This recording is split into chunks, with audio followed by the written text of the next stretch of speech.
Friends, நான் Karaikal doctor Nishar. நம்ம collection சேனலை சப்ஸ்கிரைப் பண்ணுங்கள், ஃப்ரெண்ட்ஸ்க்கு ஷேர் பண்ணுங்கள், லைக் பண்ணுங்கள்.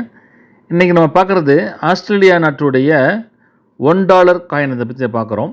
இது 1985ஆம் ஆண்டு இந்த காயினை ஒரு பிராஸ் வடிவத்தில் ஆஸ்திரேலியா அரசாங்கம் வெளியாக்கியிருக்காங்க. இதோட வெயிட் பார்த்திங்கனாக்கா 9 gram, diameter 25 mm, thickness 2.5 mm.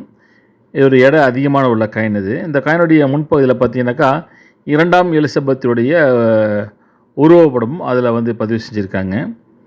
அந்த காயினுடைய பின்பகுதி பார்த்தீங்கன்னாக்கா 5 கங்காருகள் கொண்ட ஒரு பதிவை அந்த காயினில் பொறிக்கப்பட்டுள்ளது. அதில் $1ங்கிறதையும் அது பொறிக்கப்பட்டுள்ளது. ஒரு இன்ட்ரெஸ்டிங்கான காயின் அது. அதை கையில் நம்ம தூக்கி பார்க்கக்குள்ளே பார்த்திங்கன்னா ரொம்ப கனமாக இருக்கும். ஒரு ஹாப்பியான ஒரு காயின் இது, இன்ட்ரெஸ்டிங்கான காயின் இது. சப்ஸ்கிரைப் பண்ணுங்கள், ஷேர் பண்ணுங்கள், லைக் பண்ணுங்கள்.